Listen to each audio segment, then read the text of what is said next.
Good morning to all of you and welcome to all of you in OCIS PCS classes. कैसे हैं आप लोग? Hope so सभी अच्छे होंगे, पढ़ाई भी बहुत बेहतर चल रही होगी। तो आज की सेशन में हम लोग देख लेते हैं कौन कौन से इंपॉर्टेंट इश्यूज हैं हम लोगों के पास जो आपके एग्जामिनेशन पॉइंट ऑफ व्यू से इंपॉर्टेंट है। ओके, चलिए तो आते हैं और देखते हैं फर्स्ट इश्यूज क्या है।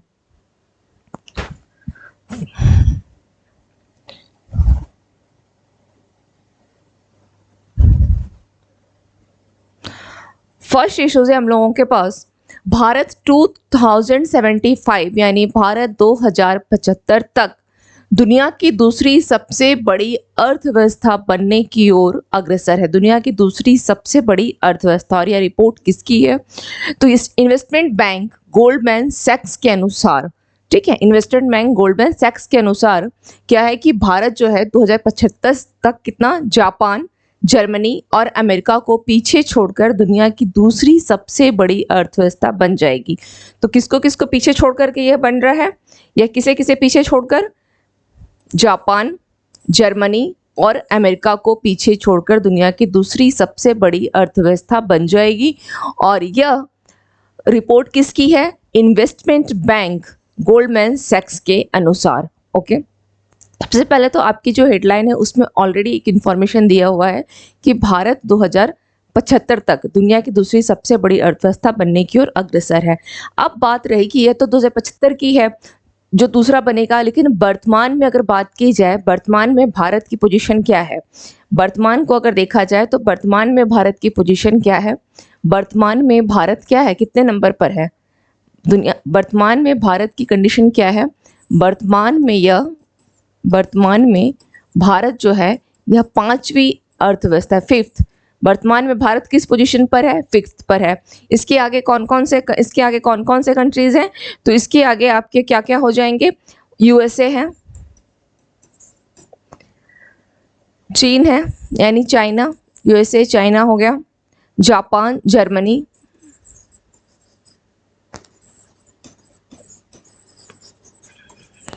देन आपका इंडिया है। ये वर्तमान को थोड़ा ध्यान रखिएगा, वर्तमान में फिफ्थ पोजीशन पे है और 2075 तक यह सेकंड पोजीशन पे आ जाएगा। ओके, चलिए इसके साथ ही एक फैक्ट और ध्यान रखिएगा कि भारत जो है उसकी एक ऐसा अनुमान लगाया गया है कि करीब करीब इसकी जो अर्थव्यवस्था हो जाएगी वह कितनी हो जाएगी? 52.5 ट्रिलियन डॉलर, इतनी ट्रिलियन डॉलर। ओके, डॉलर, इतनी ट्रिलियन डॉलर की होगी जो अमेरिका से बड़ी होगी, लेकिन चीन के बाद यह दूसरे स्थान पर होगी। अमेरिका से बड़ी लेकिन चीन के बाद दूसरे स्थान पर आ जाएगी। तो ये ऐसा एक अनुमान लगाया गया है 52.5 ट्रिलियन डॉलर का।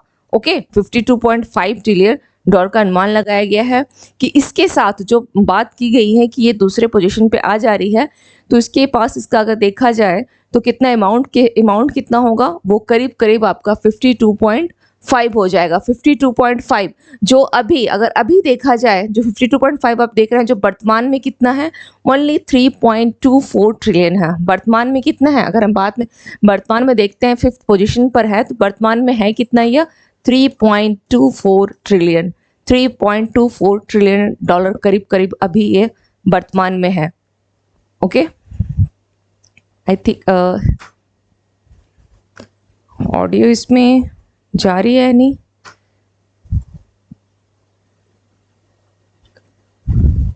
ठीक है, चलिए। हाँ, तो ये हो गई 3.24। ये हो गया एक आपके पास एक न्यूज जो इसको थोड़ा ध्यान देना है। चलिए नेक्स्ट न्यूज पे आते हैं। नेक्स्ट न्यूज क्या है? प्रतिष्ठित लोकमान्य तिलक, यह एक राष्ट्रीय पुरस्कार जो किसको दिया जा रहा है? पीएम मोदी जी को दिया जाएगा। लोकमान्य तिलक, यह पुरस्कार कब दिया जाएगा? एक्चुअली क्या है कि जो तिलक जी की डेथ कब हुई थी? 1 अगस्त 1920 ईस्वी में, है ना, जब आपका असहयोग आंदोलन प्रारंभ होने वाला था, ठीक उससे कुछ दिन पहले, यानी 1 अगस्त 1920 ईस्वी में इनकी क्या हुई थी? डेथ हो गई थी। तो अभी इनकी क्या है? पुण्यतिथि आ रही है फिर 1 अगस्त को, तो उसी मतलब पुण्यतिथि में ही इनको क्या किया जाएगा? पीएम मोदी जी को। सबसे पहले हमेशा मैं बोलती हूँ कि जो हेडलाइन दी जाती है उसको ध्यान रखिएगा। प्रतिष्ठित लोकमान्य तिलक राष्ट्रीय पुरस्कार किसको दिया जा रहा है? पीएम नरेंद्र मोदी जी को दिया जाएगा। ठीक है, और पीएम मोदी को उनके ये किस लिए दिया जा रहा है? तो उनके असाधारण नेतृत्व और नागरिकों के बीच देशभक्ति की भावना को बढ़ावा देने के प्रयासों के लिए इस पुरस्कार के वो कौन से हैं? 41वें, यानी उनकी जो रैंक है इस पुरस्कार को प्राप्त करने में, उनका क्रम कौन सा है? ये 41th रैंक है, इनका क्रम है, इनका प्राप्तकर्ता के रूप में इनको चुना गया है। तो ये ध्यान रखिएगा, इनको क्यों दिया गया है, ये अवार्ड क्यों दिया जा रहा है? तो क्यों है? क्योंकि उनके असाधारण नेतृत्व है और नागरिकों के बीच में देशभक्ति को बढ़ावा देने के उनके प्रयास। ठीक है,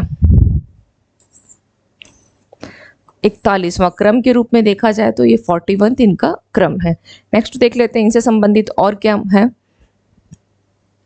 1 अगस्त को लोकमान्य तिलक की 103वीं पुण्यतिथि, क्योंकि तिलक जी की डेथ कब हुई थी? 1 अगस्त 1920 ईस्वी में। ठीक है, लोकमान्य तिलक की क्या हुई थी? डेथ हुई थी। तो अभी क्या होगा? 2023 में जो इनका मनाया जाएगा 103 इनका पुण्यतिथि है। ठीक है, 103rd इनकी पुण्यतिथि है। तो उसी पुण्यतिथि पर क्या होगा? तिलक स्मारक मंदिर ट्रस्ट हिंद स्वराज संघ के द्वारा प्रधानमंत्री को पुरस्कार से सम्मानित करेगा। अब थोड़ा सा देख लेते हैं लोकमान्य तिलक राष्ट्रीय पुरस्कार को। लोकमान्य तिलक की 20वीं सदी की शुरुआत में भारत के स्वतंत्रता संग्राम में एक प्रमुख व्यक्ति थे। बिल्कुल थे, है ना? भारत के स्वतंत्रता संग्राम में एक प्रमुख व्यक्ति थे और इन्हीं का नारा भी है। लोकमान्य तिलक का एक बहुत प्रसिद्ध नारा कौन सा है? स्वराज मेरा जन्मसिद्ध अधिकार होगा। स्वराज मेरा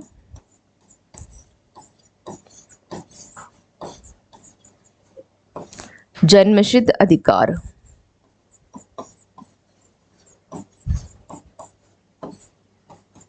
ठीक है, स्वराज मेरा जन्मसिद्ध अधिकार, ये नारा भी किसका दिया हुआ है? तिलक का ही दिया हुआ है। इसकी शुरुआत कब हुई थी? 1983 में हुई थी। इस पुरस्कार की शुरुआत 1983 में हुई थी।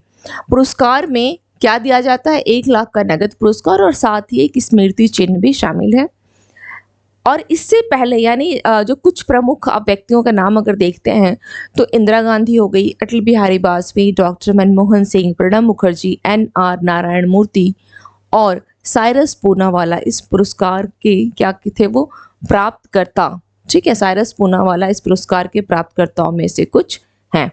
तो ये बिल्कुल समझ में आ गया। तो ये कुछ ऐसे ध्यान रखिएगा कि कुछ किनको किनको दिया गया है। कुछ प्रमुख व्यक्तियों में इंदिरा गांधी का नाम ध्यान रख लें, अटल बिहारी वाजपेयी का, डॉक्टर मनमोहन सिंह, प्रणब मुखर्जी, NR नारायण मूर्ति और साइरस पूनावाला इस पुरस्कार के प्राप्तकर्ताओं में से एक है। Clear? Now come to the next issues.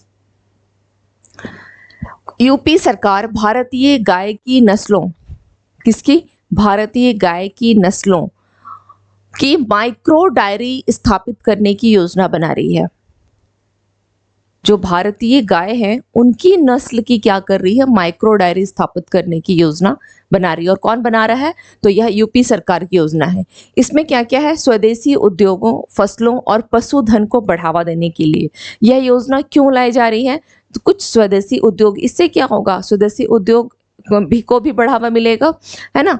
फसलों को और पशुधन को बढ़ावा देने के लिए माइक्रो डायरियां स्थापित की जाएंगी। तो ये क्यों किया जा रहा है? ध्यान रखिएगा, स्वदेशी उद्योग, फसलों और पशुधन को बढ़ावा देने के लिए माइक्रो डायरी उद्योग की जो है माइक्रो डायरी जो है आपकी स्थापित करने की बात की जा रही है। चलिए अब यहाँ देख लेते हैं इसका उद्देश्य क्या है। उद्देश्य क्या है? तो दूध का उत्पादन बढ़ाना और साहिवाल, थारपारकर और गिर जैसे देशी गायों की नस्लों को संरक्षित करना और आर्थिक रूप से कमजोर जो पशुपालक हैं उनकी आय को बढ़ाना है। तो इसके लिए सरकार जो यह योजना लेके आई है माइक्रो डायरी, तो इसके तहत क्या क्या ये प्रोत्साहन दे रही है किसानों को, देख लेते हैं। अभी सरकार की एक योजना मैंने आपको बताया था यूपी गवर्नमेंट की, वहां पर था नंद बाबा दुग्ध मिशन, है ना, नंद बाबा दूध मिशन, उसमें क्या की गई थी कि उसके तहत भी देसी गाय की नस्ल की खरीद के लिए, देसी गाय की नस्ल की खरीद के लिए 40,000 रुपये दिए जाएंगे। लेकिन किन लोगों को दिया जाएगा? जो और इस नंद बाबा मिल्क मिशन का उद्देश्य क्या है? डेयरी उत्पादन को बढ़ाना है। तो यह जो 40,000 रुपये दिए जाएंगे वो किसको दिए जाएंगे? तो यह प्रति पशुपालक अधिकतम देशी गाय की नस्लों को खरीद पर लागू है। ओके, यह नंद बाबा मिल्क मिशन के तहत, यहाँ पे थोड़ा सा ध्यान दे लीजिएगा कि एक तो ये नंद बाबा मिल्क मिशन को, क्योंकि यूपी की ही योजना है, यह नंद बाबा मिल्क मिशन भी किसकी है? यूपी की है। नंद बाबा मिल्क मिशन भी जो है यह देसी गाय की नस्ल की खरीद के लिए कितने रुपए की बात की गई है? 40,000 रुपये दिए जाएंगे। तो 40,000 रुपये सभी किसानों को तो नहीं दिए जाएंगे, इसका भी क्राइटेरिया है, देख लेंगे उसको क्या क्राइटेरिया है। और इसमें देख लेते हैं कि नंद बाबा मिल्क मिशन का उद्देश्य क्या है? तो डेयरी उत्पादन को बढ़ाना है, डेयरी उत्पादन को बढ़ाना है, प्रोडक्शन को बढ़ाना है। इससे क्या होगा? इससे ऑटोमेटिकली क्या होगा? अगर डेयरी उत्पादन बढ़ता है तो किसानों का इसमें क्या होगा? किसान जो हो, किसान कौन हो? पशुपालक भी वही किसान ही होंगे, तो उनकी आय बढ़ेगी। अगर आय बढ़ती है तो वो क्या करेंगे? इसको हो सकता है कि अपने फसल में भी तो इन्वेस्ट करेंगे वो, ऐसा नहीं कि केवल पशुपालन में ही लगाएंगे, फसलों में भी इन्वेस्ट करेंगे। तो उससे उनकी क्या होगी? एक आर्थिक स्थिति भी मजबूत होगी। तो किस जो 40,000 रुपये दिए जाएंगे, इसके पीछे क्राइटेरिया क्या है देख लेते हैं थोड़ा सा। यह सब्सिडी जो है प्रति पशुपालक, यानी प्रति पशुपालक अधिकतम 2 देसी, जो बोल सकते हैं कि अधिकतम 2 देसी गायों की नस्लों की खरीद पर लागू है। यानी अगर एक किसान अगर 2 देसी गाय, कुल मिलाकर के आप बोल सकते हैं यहाँ पर कि ये जो जितनी भी स्कीम चलाई जा रही है, जैसे अभी चलाया उसने कि भारतीय गाय की नस्लों को ही, यहाँ भी आप यही देख रहे हैं। फिर नंद बाबा दुग्ध मिशन में भी वहाँ पे देसी गाय की नस्ल की ही बात की जा रही है। तो ये जो क्राइटेरिया है यह देसी गाय के लिए है। और एक किसान जो है वो केवल 2 देसी गाय, ऐसा नहीं कि 4-5 रखेगा तो उसके लिए, सभी के लिए सरकार उसको 40,000 रुपये देगी, ऐसा नहीं है। ये 2 देसी गाय की नस्लों की खरीद के लिए है। ओके, ये ध्यान रखिएगा। इसके साथ और क्या क्राइटेरिया है? इसके साथ ही वित्तीय मदद में मवेशियों के परिवहन, पारगमन बीमा और पशु बीमा की लागत भी शामिल होगी। इसके अलावा सरकार मुख्यमंत्री एक प्रगतिशील प्रोत्साहन योजना भी है। क्या है? सरकार मुख्यमंत्री प्रगतिशील पशुपालक प्रोत्साहन योजना, इसके तहत क्या कर रही है? जो स्वदेशी गाय पालकों को, ठीक है, प्रोत्साहन देगी। जो स्वदेशी गाय पाल रहे हैं उनको प्रोत्साहन देगी, बशर्ते कि स्वदेशी नस्ल की अधिकतम सिर्फ 2 गायों के ऊपर, ऐसा नहीं है कि वहां पे भी 4-5 होंगे तो नहीं, केवल 2 गायों के ऊपर, ठीक है। तो इनकी कितनी कंडीशन क्या है? स्वदेशी नस्ल की अधिकतम 2 गाय हों। कितना हो? अधिकतम 2 गाय होनी चाहिए, तभी वो क्या करेगी। अगर ये नंद बाबा दूध मिशन में भी क्या है? 2 देसी नस्ल की गाय, इतना तो होना चाहिए। उसी प्रकार से इसमें भी क्या है? जो आपका प्रगतिशील, मुख्यमंत्री प्रगतिशील पशुपालक प्रोत्साहन योजना है। प्रोत्साहन यानी ये भी क्या कर रही है? सरकार को प्रोत्साहन कहीं ना कहीं ये भी दे रही है, ठीक है। तो इसमें भी ये चीज को ध्यान रखना है। ओके, चलिए नेक्स्ट देख लेते हैं क्या योजना है। इसरो ने SSLV को निजी क्षेत्र को हस्तांतरित करने का निर्णय लिया है। इसरो ने, ठीक है, इसरो ने यानी भारतीय अंतरिक्ष अनुसंधान संगठन, गठन कब हुआ था इसरो का? इसरो का गठन कब हुआ था? इसरो का गठन कब हुआ था? 1969। और इसके जो चेयरमैन है कौन है? एस सोमनाथ। तो इसने क्या किया है? SSLV क्या है देख लेते हैं। इसने किसको दिया है? निजी क्षेत्र को हस्तांतरित करने का निर्णय लिया है, ठीक है, यानी इसको प्राइवेटाइजेशन कर देगा। देखते हैं, चलिए। लघु उपग्रह प्रक्षेपण यान यानी SSLV, small satellite launch vehicle. क्या है? Small satellite launch vehicle. तो इसमें क्या कर रहा है देख लेते हैं। यह 3 चरणों वाला प्रक्षेपण यान है। कितने चरणों वाला है? यह 3 चरणों वाला प्रक्षेपण यान है, 3 चरण वाला प्रक्षेपण यान है। ओके, इसके साथ इसमें और क्या है? यह 500 kg वजन तक के उपग्रहों को कक्षा में प्रक्षेपित करने में भी सक्षम है। कितना? तो 500 kg। इसमें कुछ खास न्यूज नहीं है, बस इतना ही ध्यान रखिएगा। यह 500 kg तक की क्या करेगा? 500 kg वजन तक के उपग्रहों को कक्षा में प्रक्षेपित करने में भी सक्षम है। और इसको क्या कर रहा है? ये प्राइवेटाइजेशन कर रहा है। अभी हाल फिलहाल में इसरो ने क्या किया था? चंद्रयान 3 इसका लॉन्च होने वाला है ना। 2 तो चलो नहीं हो पाया था, पहले हो गया, बट 3 इसका लॉन्च होने वाला है अभी 14 जुलाई को, है ना। चंद्रयान 3 कब लॉन्च हो रहा है? 14 जुलाई को। इसमें आपके जो वो रोवर है उसका क्या नाम रखा गया है? रोवर का नाम क्या रखा गया है? प्रज्ञान, है ना। एक जो रोवर है उसका नाम क्या रखा गया है? इसमें 3 चीजें जो हैं यूज के, विक्रम है और आपका प्रज्ञान है और एक क्या है? प्रोपल्सन, है ना। प्रोपल्सन, 3 जो इसमें चीजें यूज हो रही है, विक्रम, प्रज्ञान और प्रोपल्सन। चलिए नेक्स्ट पे आते हैं। भारत का पहला वैदिक थीम वाला पार्क नोएडा में खुला है। भारत का क्या है? पहला वैदिक थीम पार्क। हमेशा मैंने कहा है, हमेशा इसको ध्यान रखिएगा, इसका क्या होगा? वैदिक थीम पार्क। भारत का यह पहला है, भारत का पहला वैदिक थीम वाला पार्क। थीम इस वर्ड से समझ में आ रहा है कि उसमें क्या होगा? उस पार्क में जो वैदिक सभ्यता थी उससे रिलेवेंट चीजों को वहां पर दिखाया जाएगा, ठीक है, वैदिक सभ्यता से। तो वैदिक थीम वाला पार्क कहाँ खुला है? नोएडा में। और नोएडा में खुला है तो इसका इनॉग्रेशन किन्होंने किया है? तो यूपी के सीएम कौन है? आदित्यनाथ जी के द्वारा किया गया, ठीक है। नोएडा में, नोएडा उत्तर प्रदेश में खुला है और यह भारत का पहला है। तो अब देख लेते हैं कि इसमें क्या क्या है। चलिए सबसे पहले यहाँ पे हम लोग देख लेते हैं कि इसमें इसे एक नाम दिया गया है। इस पार्क को और किस नाम से जाना गया है? वेद वन पार्क। क्या है यह? वेद वन पार्क। वेद वन पार्क के नाम से भी इसको जाना जाता है। इस पार्क में 50,000 से अधिक क्या है? पौधे लगाए गए हैं। 50,000 से अधिक पौधे लगाए गए हैं। तो वेद, इसलिए इसको वेद वन फॉरेस्ट पार्क भी कहा जाता है। क्लियर? अब यहाँ पे आप कुछ, यहाँ पे आप इस तरह से जो इमेज आप देख रहे हैं तो वहां पर उस पार्क में ये इस तरह से भी बनाया गया है और इस जो पार्क को 7 क्षेत्रों में विभाजित किया गया है। तो आपने अगर हिस्ट्री तो सभी पढ़े होंगे और पढ़ते ही हैं, ठीक है। तो उस हिस्ट्री में आप लोग कुछ ऋषियों के नाम पढ़े होंगे कि आज का जो बोला जा सकता है कि हम जैसे किसी का अगर कहते हैं ना कि हम इस ऋषि के संतान है, तो ऐसा माना जाता है कि वही 7 ऋषि से आज जो दुनिया में इतनी जनसंख्या आप देख रहे हैं, तो उसी 7 ऋषि से ही क्या है ये जनसंख्या है। और हम क्या बोलते हैं कि हम उसी से जुड़े हुए हैं। जैसे अगस्त्य ऋषि हो गए या भारद्वाज ऋषि हो गए, तो कुछ इन्हीं ऋषियों के नाम पर क्या किया गया है, इसको 7 क्षेत्रों में विभाजित किया गया है। अत्रि, वशिष्ठ मित्र और बोल सकते हैं भारद्वाज। तो ये कुछ ऐसे 7 ऋषियों के नाम को, गौतम। तो इसको आवश्यकता नहीं, एग्जाम में नहीं पूछेगा, बस मैं इन सिंपली आपको बता दे रही हूँ कि 7 क्षेत्रों में इसको विभाजित किया गया और वो 7 क्षेत्र में 7 ऋषियों के नाम है। ओके, चलिए नेक्स्ट देख लेते हैं क्या है। अवैध और खतरनाक दवाओं के अंतर्राष्ट्रीय शिपमेंट। किसकी? अवैध और खतरनाक दवाओं के।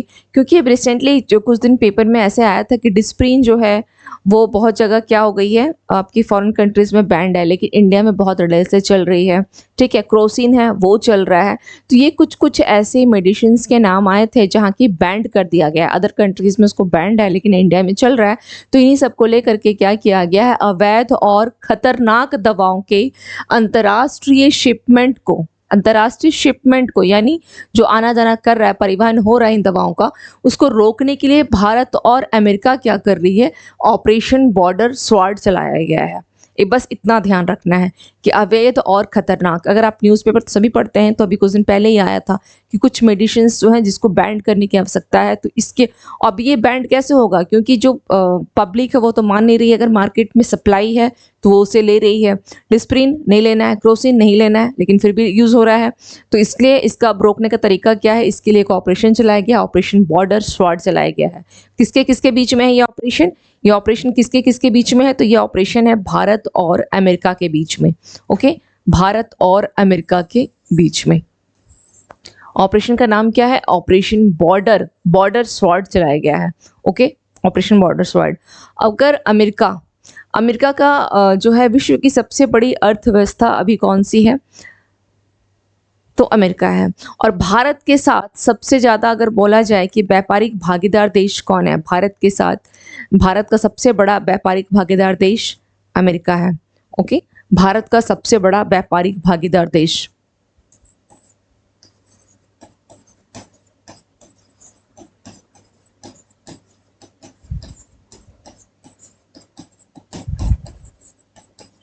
व्यापारिक भागीदार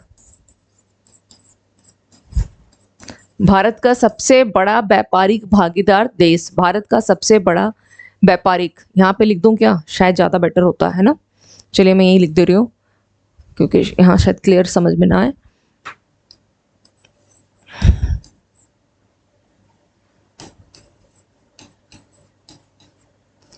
भारत का सबसे बड़ा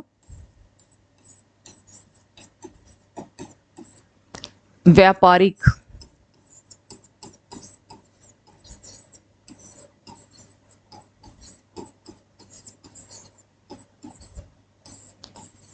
भागीदार देश, ये तो व्यापार में हो गया। और एक यहीं पर एक चीज ध्यान रखिएगा कि भारत का अगर निवेश में बात की जाए एफडीआई में, ठीक है, तो भारत में निवेश, या हाँ भारत में निवेश लिख लें या एफडीआई कर लें, तो उसमें इसकी रैंकिंग क्या है, उसमें इसकी रैंकिंग कितनी है अमेरिका की, अमेरिका उसमें किस पोजीशन पर है, थर्ड पोजीशन पर है। अमेरिका की रैंकिंग क्या है वहां, थर्ड पोजीशन पर है, थर्ड पोजीशन पर है।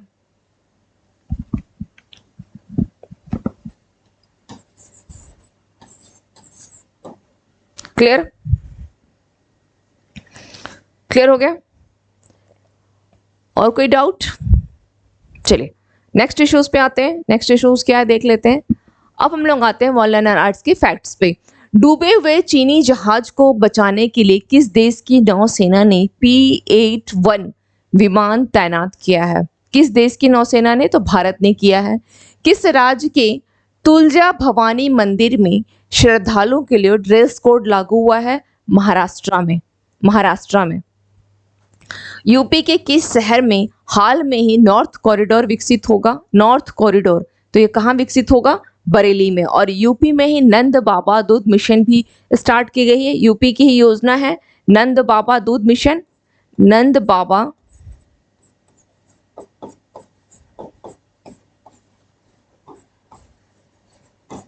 दुग्ध मिशन योजना, ये कहाँ की है? यूपी की ही है, यूपी की, जिसमें क्या किया जा रहा है कि प्रति पशुपालक क्या किए जाएंगे? 40,000 रुपये दिए जा रहे हैं, और यह केवल 2 देसी गाय की नस्ल के लिए है, उससे अधिक के लिए नहीं दिया जाएगा। ओके चलिए नेक्स्ट देख लेते हैं। किसे अर्जुन अवार्ड से सम्मानित किया गया है? अर्जुन अवार्ड है और दिया गया है अंजुम मौदगिल को। तो ध्यान रख, थोड़ा सा आसान हो जाएगा कि अर्जुन अवार्ड है और अंजुम मौदगिल को दिया गया है। भारत के सबसे बड़े स्काई वॉक पुल, भारत का सबसे बड़ा है ये, तो इसका उद्घाटन कहाँ हुआ है? तमिलनाडु में। भारत का सबसे बड़ा स्काई वॉक पुल जो है, इसका उद्घाटन कहाँ हुआ है? तमिलनाडु में। और तमिलनाडु के साथ एक फैक्ट और ध्यान रखिएगा कि अभी जो इलेक्ट्रॉनिक्स जो भी आइटम है जिस निर्यात के मामले में, इलेक्ट्रॉनिक्स निर्यात के मामले में, यानी इलेक्ट्रॉनिक्स आइटम के निर्यात के मामले में तमिलनाडु किस पोजीशन पर है? इलेक्ट्रॉनिक्स निर्यात में, इलेक्ट्रॉनिक्स निर्यात में, या एक्सपोर्ट बोल सकते हैं, एक्सपोर्ट में किस पोजीशन पर है यह? तो तमिलनाडु जो है यह आपका फर्स्ट पोजीशन पर है, फर्स्ट पोजीशन पर तमिलनाडु है, फर्स्ट पर। सेकंड पर कौन सा है? तो सेकंड पर आपका क्या आ जाएगा? सेकंड पर आपका यूपी है, सेकंड पर आपका यूपी है। थर्ड कर्नाटका है, कर्नाटका थर्ड है, थर्ड कर्नाटका है। एंड महाराष्ट्र फोर्थ पोजीशन पर है, ये ध्यान रखिएगा। यानी इलेक्ट्रॉनिक्स निर्यात में सबसे आगे कौन है? तमिलनाडु है। चक्रवात से प्रभावित किस देश के लिए भारत ने ऑपरेशन करुणा शुरू किया है? चक्रवात से प्रभावित किस देश के लिए है? तो यह म्यांमार के लिए है, म्यांमार के लिए। म्यांमार के लिए कौन सा चक्रवात आया था? ये आपको कमेंट सेक्शन में मैसेज करके बताना है, कमेंट सेक्शन में। ये सभी इंपॉर्टेंट जो फैक्ट्स दे रही हूँ यह इंपॉर्टेंट है। चलिए नेक्स्ट पे देख लेते हैं। हरियाणा राज्य में किस योजना का शुभारंभ किया गया है? किसमें? हरियाणा राज्य में किस योजना का शुभारंभ किया गया है? मेरा बिल मेरा अधिकार योजना। कौन सा है? मेरा बिल मेरा अधिकार योजना। और हरियाणा में ही जो पद्मश्री अवॉर्डीज हैं उनको क्या किया जाता है? 10,000 रुपीज पर मंथ पेंशन दिया जाता है। एक तो वहां पर ये हो गई।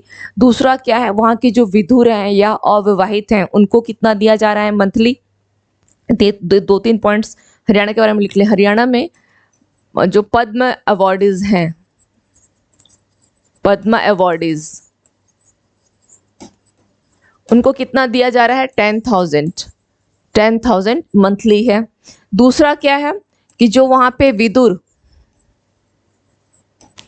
प्लस अविवाहित उनके लिए कितना है? 2750 पर मंथ पेंशन दिया जाएगा। ओके, और पद्म अवार्डीज के लिए केवल 10,000 पेंशन ही नहीं है, उनके लिए एसी बस हो, वॉल्वो बस हो, इन सब में उनके लिए किराया भी बिल्कुल फ्री, मतलब वो फ्री यात्रा कर सकते हैं, फ्री ट्रेवल कर सकते हैं। तो ये हो गया हरियाणा में। इसके अलावा क्या किया गया है? 4 लेन NH, तो कौन NH जो पास किया गया है, जो बनेगा वहां पर 4 लेन NH जो है वो कहाँ कहाँ बन रहा है? तो सोनीपत, करनाल, अंबाला, सोनीपत, करनाल, अंबाला, वहां पर इन 3 जगहों में क्या किया जा रहा है? 4 लेन NH की जो है नितिन गडकरी जी के द्वारा पास कर दिया गया है, यहाँ पे बनाया जाएगा। ये हो गई। हरियाणा में फिर क्या है? हाइड्रोजन चालित ट्रेन जो बनेगी वो कहाँ से बन रही है? हाइड्रोजन चालित ट्रेन जिंद,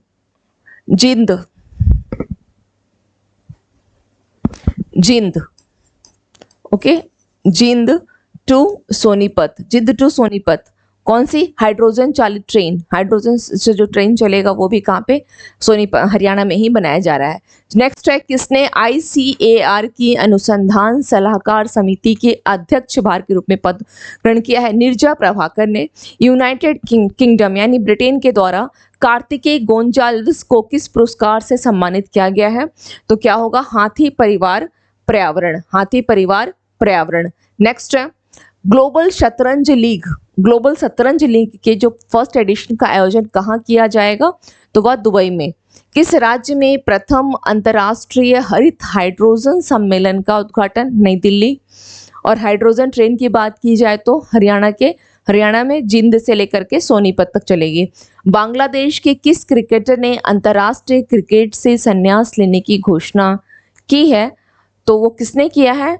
तमीम इकबाल ने। बांग्लादेश के क्रिकेटर कौन है? तमीम इकबाल। किसने NGT यानी नेशनल ग्रीन ट्रिब्यूनल के नए कार्यकारी अध्यक्ष के रूप में पदभार ग्रहण किया है? शिव कुमार सिंह ने। और किसकी सेवानिवृत्ति के बाद? तो आदर्श कुमार गोयल, जो न्यायमूर्ति आदर्श कुमार गोयल रहे हैं, इनकी रिटायरमेंट के बाद, क्योंकि आदर्श कुमार गोयल का टाइम पीरियड कब से था? ये 2018 6 जुलाई से लेकर के अभी 6 जुलाई 2023 तक इनका पूरा कार्यकाल रहा। तो इनकी रिटायरमेंट के बाद ही कौन आ रहे हैं? कार्य अध्यक्ष के रूप में। लेकिन ये जब काम करेंगे तो इनके पद क्या होगी? अध्यक्ष के रूप में ही काम करेंगे। तो शिव कुमार सिंह जो है वो अभी इन्होंने पदभार जो है ग्रहण किया है। Okay, NGT। अब बात अगर NGT की, तो किस अधिनियम के तहत इसका गठन हुआ था? NGT ट्रिब्यूनल एक्ट कब? 2010 था। और कब इसका गठन किया गया? अक्टूबर 2010 में NGT का गठन किया गया था। और इसके जो अगर बोला जाए, इसमें एक चीज और ध्यान रखिएगा कि इसके जो अध्यक्ष होते हैं उनको कैसे उनकी नियुक्ति कैसे होती है? तो CGI से परामर्श लेने के बाद, यानी chief justice of India, Bharat के जो मुख्य न्यायाधीश हैं, उनसे परामर्श लेने के बाद केंद्र सरकार क्या करती है? फिर एक जो है इनके अध्यक्ष की नियुक्ति करती है। लेकिन किससे? CGI से, भारत के मुख्य न्यायाधीश से परामर्श लेने के बाद केंद्र सरकार द्वारा NGT के अध्यक्ष की नियुक्ति की जाती है। इनका टाइम पीरियड भी देखा जाएगा तो 5 साल या 65 ईयर्स, जो भी पहले आ जाए उनके अकॉर्डिंग इनका टाइम पीरियड चलता है। ठीक है। प्रधानमंत्री नरेंद्र मोदी ने किस राज्य में 10 नई परियोजनाओं की आधारशिला रखी है? 10 नई परियोजना, तो छत्तीसगढ़ में रखा है। और एक चीज ध्यान रखिएगा, ये तो छत्तीसगढ़ की बात हो गई है, ये छत्तीसगढ़ की। अगर बात की जाए अभी रिसेंटली वाराणसी में मोदी जी ने कितनी परियोजनाओं के लिए कितना खर्च किया है? तो वाराणसी में टोटल 29 परियोजनाओं, ठीक है, 29 परियोजनाएं, ठीक है, 29 परियोजनाओं के लिए अमाउंट कितना रखा है? 12,100 करोड़, इतने रुपए का प्रोजेक्ट है। कहाँ के लिए? वाराणसी के लिए। वाराणसी में, छत्तीसगढ़ में कितने हैं? 10 नई प्रोजेक्ट हैं। ओके, बट वाराणसी में 29 जो प्रोजेक्ट के लिए 12,100 करोड़ का इन्होंने बजट घोषित किया है। मलप्पुरम केरल के प्रसिद्ध किस चित्रकार का 98 जो ईयर्स की आयु में निधन हो गया है? तो कौन है वो? नंदू नंबूरी नहीं है, नंदू थ्री है, ठीक है, नंदू थ्री, नंबूरी नहीं है, यह नंदू थरी है, नंदू थरी ना। चलिए यहाँ पे तो करेक्शन नहीं हो पाएगा, थोड़ा सा। नेक्स्ट हम लोग देख लेते हैं, कौन सी राज्य सरकार भारतीय गाय की नस्लों की क्या कर रही है? माइक्रो डायरी स्थापित करने की योजना बना रही है। तो यह उत्तर प्रदेश का स्कीम है, ये उत्तर प्रदेश की है। तो इसमें राइट आंसर क्या हो जाएगा? इसमें राइट आंसर क्या होगा? यूपी गवर्नमेंट की है, उत्तर प्रदेश की है। किसकी है? उत्तर प्रदेश की है, ठीक है। कौन सी राज्य सरकार? चलिए नेक्स्ट क्वेश्चन पे आते हैं। नेक्स्ट क्वेश्चन क्या है?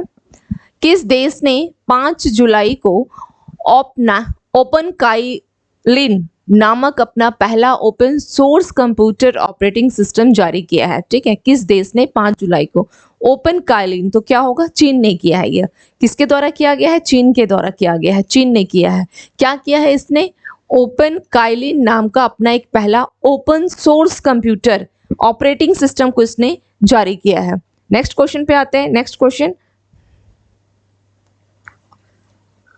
इसरो ने निम्नलिखित में से किसे निजी क्षेत्र में हस्तांतरित करने का निर्णय लिया है? तो किसको लिया है? SSLV को, है ना, SSLV यानी स्मॉल सैटेलाइट लॉन्च व्हीकल को, स्मॉल सैटेलाइट लॉन्च व्हीकल को कर रहा है। किसको कर रहा है? स्मॉल सैटेलाइट लॉन्च व्हीकल को कर रहा है, ठीक है, स्मॉल सैटेलाइट लॉन्च व्हीकल। और ये क्या है? 6th लॉन्च व्हीकल था इसरो का, क्या है? 6th प्रक्षेपण यान, या इसको हम लिख सकते हैं, या 6th क्या था? प्रक्षेपण यान, प्रक्षेपण यान। इसरो का कौन सा क्रम का था? यह 6th प्रक्षेपण यान था, 6th प्रक्षेपण यान, ठीक है। ये बहुत ही मतलब बोल सकते हैं इसका लागत प्रभाव भी बहुत ज्यादा, और जो यू टर्न जो लेता था वो भी इस बहुत कम टाइम में ले लेता था ये, ठीक है। यू टर्न भी अराउंड जो था इसका वो कम टाइम में ले लेता था। तो खैर ये इसके फीचर्स हो गए, तो उस पर रहने दे। बस इतना ध्यान रखें कि SSLV को इसने क्या किया है? निजी क्षेत्र को स्थानांतरित करने का निर्णय लिया है। नेक्स्ट देख लेते हैं, रिकर्व वर्ग में, किसमें? रिकर्व वर्ग में यूथ वर्ल्ड चैंपियनशिप जीतने वाले पहले भारतीय कौन बने हैं? Okay, youth world championship, question क्या पूछ रहा है? यूथ वर्ल्ड चैंपियनशिप जीतने वाले पहले भारतीय कौन बने हैं? अतानु दास, अभिषेक वर्मा, पार्थ सालुंखे, डोला बनर्जी। तो उसका राइट आंसर हो जाएगा पार्थ सालुंखे, पार्थ सालुंखे हैं, ठीक है, पार्थ सालुंखे। और ध्यान दीजिएगा कि इन्होंने हराया, ये कहाँ पर इन्होंने किसको हराया है? तो इन्होंने जीते तो ये हैं, यूथ वर्ल्ड चैंपियनशिप में जीता किसने है? पार्थ सालुंखे ने। और इन्होंने किसको पराजित करके? तो कोरिया के, कोरिया के क्या है? कोरिया के सोंग इन जून, सोंग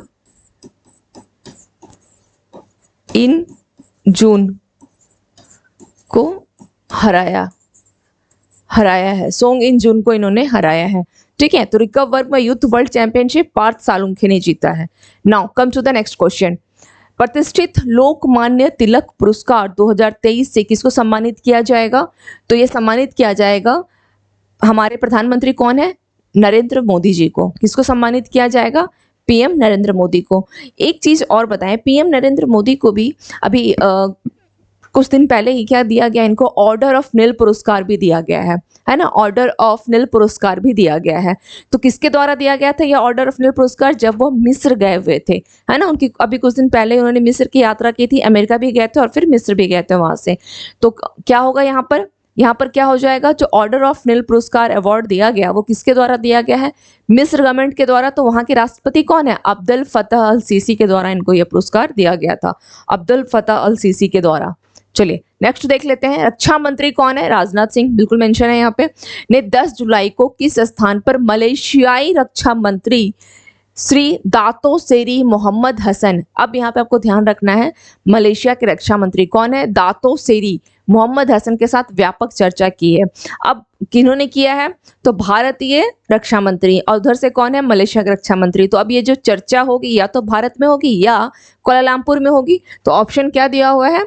नई दिल्ली, कुआलालंपुर, मुंबई, सेमरनपराई। तो इसका राइट आंसर जो हो जाएगा यह कुआलालंपुर में किया गया है, कुआलालंपुर में किया गया है, ठीक है, कुआलालंपुर में। नेक्स्ट क्वेश्चन पे देख लेते हैं क्या है। निम्नलिखित में से किसे जुलाई 2023 में धन शोधन निवारण अधिनियम, धन शोधन निवारण यानी PMLA के तहत लाया गया है। किसको लाया गया है? भारतीय प्रतिस्पर्धा आयोग, भारतीय बीमा विनियामक और विकास प्राधिकरण, वस्तु एवं सेवा कर नेटवर्क, भारतीय प्रतिभूति एवं विनिमय बोर्ड। तो वस्तु एवं सेवा कर नेटवर्क, किसको? वस्तु एवं सेवा कर नेटवर्क को किसमें लाया गया है? धन शोधन निवारण अधिनियम के तहत लाया गया है। किसको? ये बहुत इंपॉर्टेंट है, ठीक है, ये ध्यान रखिएगा, वस्तु एवं सेवा कर नेटवर्क को, यानी GSTN हो जाएगा। ओके, चलिए। केंद्रीय गृह मंत्री कौन है? अमित शाह। इन्होंने क्या किया? किस स्थान पर FPO के माध्यम से पैक्स को मजबूत बनाना, ठीक है, FPO के माध्यम से क्या करेगा? पैक्स को मजबूत बनाना, मेगा कॉन्क्लेव का उद्घाटन करेंगे। तो कहां पर करेंगे? यह नई दिल्ली में होगा। यह कहां हो रहा है? नई दिल्ली में हो रहा है, नई दिल्ली में। ओके, नई दिल्ली में। नेक्स्ट क्वेश्चन पे आते हैं। निम्नलिखित में से किसने फॉर्मूला वन, ये एक साथ लिखा हुआ है, ये फॉर्मूला वन एक वर्ड है, ठीक है, formula one 2023 British grand prix जीता है। किसने जीता है? मैक्स वर्स्टैपेन, है ना, मैक्स वर्स्टैपेन ने जीता है। फर्स्ट आंसर ये आपका क्या होगा? फर्स्ट जो आपके ऑप्शन दिए हुए हैं, ये इसका आपका answer. Formula 1 2023 British grand prix किसने जीता है? तो मैक्स वर्स्टैपेन ने जीता है। ओके, चलिए नेक्स्ट पे आते हैं। नेक्स्ट क्या है? कौन व्यक्ति राष्ट्रीय उपभोक्ता विवाद निवारण आयोग यानी NCDRC के नए अध्यक्ष बने हैं? किनको बनाया गया है? तो जस्टिस AP शाही को बनाया गया है। किसको बनाया गया है? जस्टिस AP शाही को बनाया गया है। क्या? राष्ट्रीय उपभोक्ता विवाद निवारण अधिनियम का अध्यक्ष जो है जस्टिस AP शाही को बनाया गया है। जस्टिस AP शाही। क्लियर? चलिए, तो आज की क्लास के हम लोगों को क्या हो गया? कुछ हम लोगों का इंपॉर्टेंट इश्यूज हो गया, कुछ हम लोगों ने फैक्ट्स देख लिए, और हम लोगों ने वन लाइनर भी क्वेश्चंस को देखा है, MCQs को भी देख लिए। अगर आप लोगों को कोई भी डाउट्स हो तो मैसेज जरूर करके आप लोग पूछ लें, कमेंट सेक्शन में कमेंट करें। इस चैनल को अधिक से अधिक आप लोग लाइक करें, शेयर करें एंड सब्सक्राइब करें। और इसके अलावा अगर आप लोग कोई भी अपना सुझाव भी देना चाहते हैं किस टॉपिक के रिलेवेंट, तो बिल्कुल दे सकते हैं। आप लोगों को PDF जो है क्लास, जब वीडियो जहां आप लोग देखते हैं कि यहाँ डिस्क्रिप्शन दी गई है, उस डिस्क्रिप्शन में टेलीग्राम का लिंक दिया गया, और उसी टेलीग्राम के लिंक पर ही आपको PDF अवेलेबल मिल जाएगी। तो मिलते हैं फिर नेक्स्ट क्लास में नए इश्यूज के साथ। Thank you to all of you and have a nice day.